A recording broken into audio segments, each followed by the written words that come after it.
Bismillahirrahmanirrahim.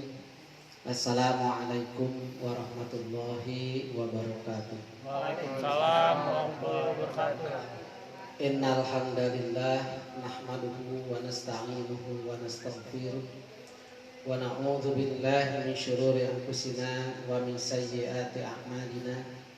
May yahdihillahu fala mudilla lahu wa may yudlil fala hadiya lahu. Asyhadu an la ilaha illallah wahdahu la syarika lah wa asyhadu anna Muhammadan abduhu wa rasuluhu alladzi la nabiyya ba'dah. Amma ba'du fa inna asdaqal hadits kitabullah wa khairal hadyi hadyu Muhammadin sallallahu alaihi wasallam wa syarrul umur muhdatsatuha wa kullu muhdatsatin bid'ah wa kulla bid'atin dolalah wa kulla dolalatin finnar. Faqala Allah Ta'ala fi kitabihil karim, a'udzu billahi minasy syaithanir rajim, wasta'inu bis sabri was salah wa innaha lakabiratun illa 'alal khashi'in. Al-ayat sadaqallahul adzim. Bapak, Ibu, hadirin hadirat ikhwatu iman, jamaah Qiyamul Ramadan yang kami hormati, yang sama-sama kita mengharap ridho serta maghfirah Allah Subhanahu wa taala. Kembali di malam hari ini kita tidak henti-hentinya senantiasa memanjatkan puji serta rasa syukur kehadirat Allah yang Maha Ghafur, Maha Pengampun, Maha Rahman, Maha Rahim, Maha Pengasih dan Maha Penyayang.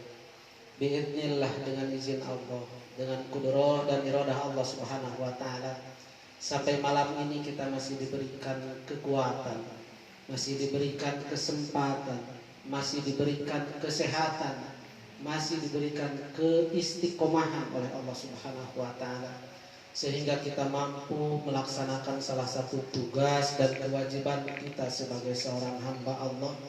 Di antaranya kita melaksanakan beberapa ibadah, bisa bersilaturahim, bisa melaksanakan sholat isya berjamaah, dilanjutkan dengan pelaksanaan qiyam Ramadan, dan diakhiri dengan mendengarkan kultum.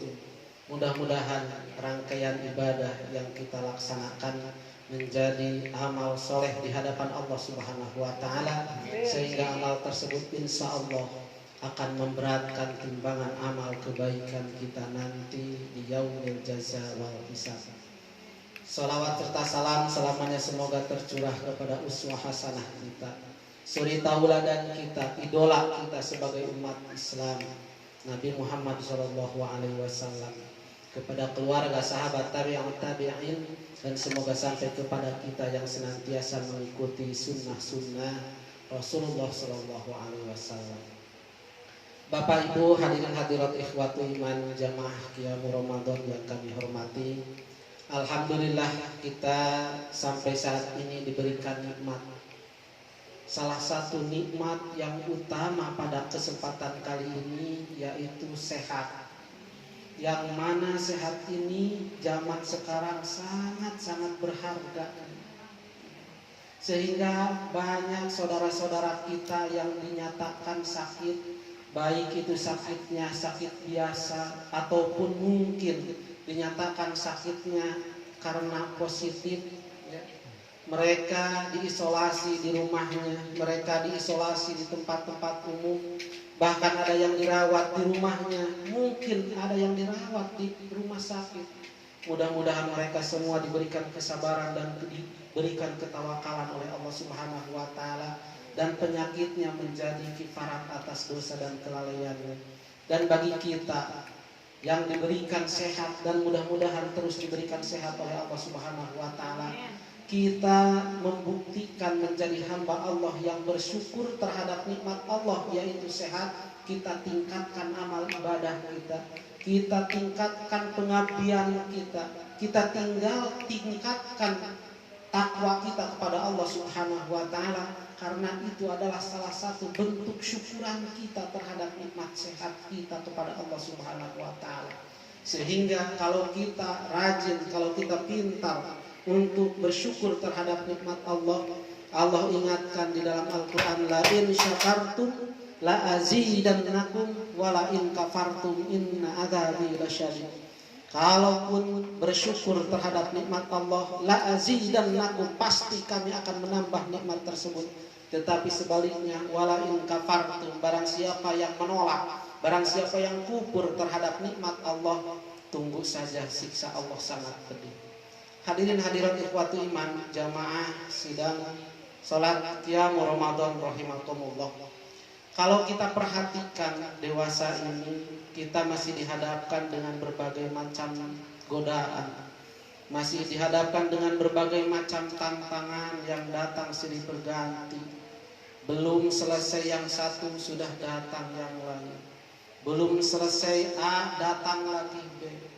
Maka kalau kita tidak hati-hati, kalau kita tidak waspada, tidak mustahil kita akan terbawa arus, kita akan terjerumus kepada jurang yang akan menghinakan, hina dunia bahkan hina akhirat kelak.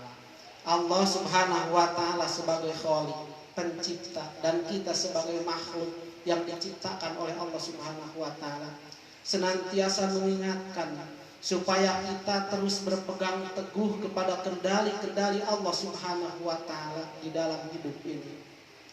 Di antaranya yang tadi di mukadimah saya bacakan ayat Allah, Allah mengingatkan wasta'inu bis-sabri was-shalah wa innaha lakabiratun illa 'alal khashi'in. Atau meminta pertolonganlah kalian kepada Allah lewat dua jalur.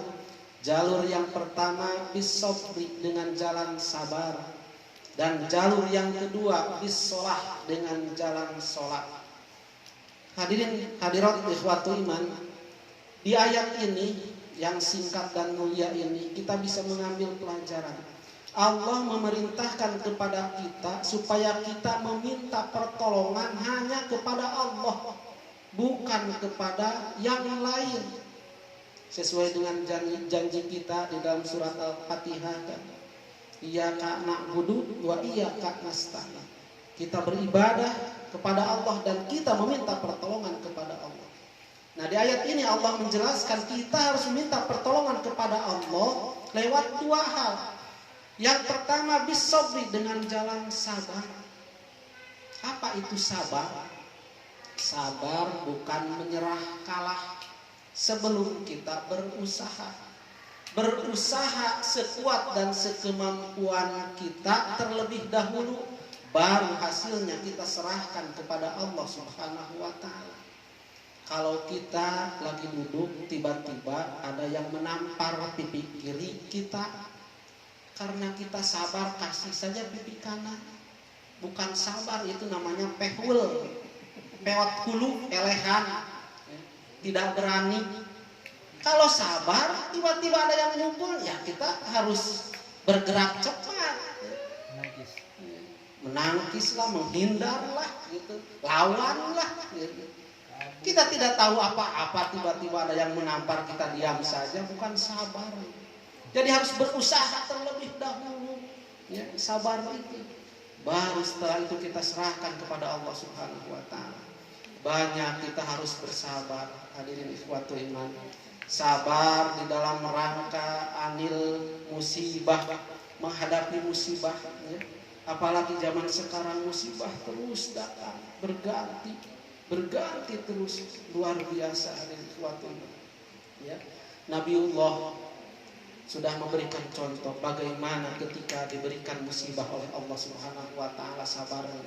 Di antaranya yang diberikan penyakit, ya, luar biasa, ya. Nabi Ayub kalau tidak salah diberikan penyakit oleh Allah Subhanahu wa taala. Yang tadinya keluarganya, anak, istrinya, tetangganya, masyarakatnya setia kepada Nabi Ayub, karena diberikan penyakit yang luar biasa, ya. Mungkin dalam tanda petik menjijikkan, karena seluruh tubuhnya adalah banyak belatung, jangankan tetangga, masyarakat, istri dan anaknya saja sampai meninggalkannya.